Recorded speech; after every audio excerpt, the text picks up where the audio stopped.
And we're going to start today by cooking together a half a cup of honey and a half a cup of sugar. And we want to get that sugar well dissolved into the honey. Now, panforte, of course, translates to strong bread. And this is the classic bread of Siena in Tuscany. And to make it, you have to remember a few little rules. Number one, start with the right pan. And I like to use a ceramic pan for this, but you can use an ordinary cake pan. You have to make sure, though, that it's well prepared. For a pan like this, 8 or 9 inches, you want to make sure that you've buttered it well. And then you want to cut out a piece of parchment paper that's buttered to fit the pan and put it down into the pie plate. And I've buttered the top side of the parchment paper as well. That's important because this is a very sticky cake. And then the classic panforte has this at the bottom of the cake, which is edible. This is wheat starch papers or rice papers that you can find in an Asian store. You could find them in a specialty store. This is edible. And this, cut to the size of the pan, goes on the top of the parchment. So let me see how this is doing. This is doing very nicely. Now, while that is heating up and cooking, we need to talk about the spices that go into panforte. Strong bread means that this bread has a number of spices in it. And here, I don't know how many of you are familiar with mace, but this is mace, the outer netting of the nutmeg. And here is mace when it is ground up. And that's going to be in the panforte. And then, of course, we are going to have some nutmeg that we have ground fresh. And then some cinnamon bark, some ground cinnamon. And then the thing that really gives this cake a little punch, white peppercorns. So we'll be using some of that as well. And this was a cake that had a long keeping ability because of all the spices, and it's actually a cake that hails from the Renaissance. Now that I have my honey ready, then we can put the rest of the ingredients in a bowl.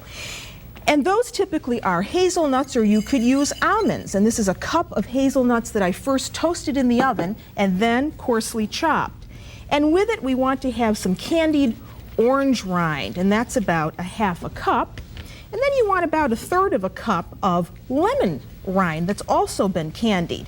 That you can find in specialty food stores, and you really find it a lot around holiday time. And then we want a half a cup of flour with this, so get that in, and really coat the mixture with that. This is going to help the fruit stay suspended in the batter. And let me see how we're doing here, because I don't want that to get too overcooked. Now I can lower the heat on that. And then with this, because I'm making something called panforte scuro, which is a dark panforte, I'm adding cocoa to this. So you want about 1/4 of a cup of cocoa. In other types of panforte, you can leave the cocoa out. And then here is our mace, and we've got cinnamon and cloves, and then a grinding of that white pepper. And I really like this flavor in this cake. And really, this is all there is to this. This is a very flat cake. And it's a great thing to have around the holidays, and you can have it, as I say, wrapped and kept in a dark place in your pantry for a long time. Now we can put the honey over this. So the hot honey goes right over the mixture. Get it all in.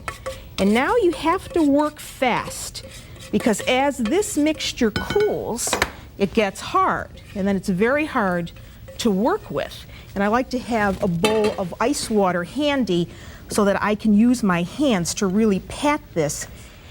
Now that we have it in the pan, and you see how sticky that is, then you want to pat that down. See? And I use ice water to do that, because if you just tried to do it without using the ice water, you wouldn't be able to get it spread very well. So spread it to the edges, and as you see, it's very, very flat. And once it's even, well, then you can bake this. And this is only going to take about 20 minutes to bake. So you want to make sure that your oven is on at 350 degrees. And this goes in for about 20 minutes. And then ideally, we should turn it out after it's cooled down for a few minutes, just to make sure it comes out of the pan. So in it goes.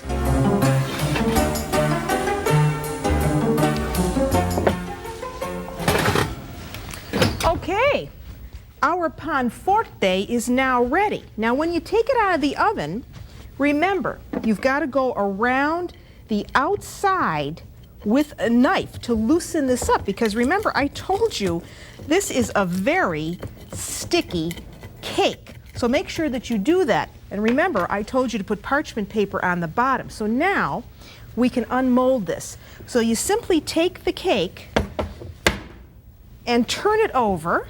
I'll have to use a knife now to lift this. And hopefully it has come out. Well, it hasn't. Let me see. There. Now it's out. And you see there is the parchment paper that was on the bottom, but the ostia stays on the cake. So now we can just turn that over and let that cool down.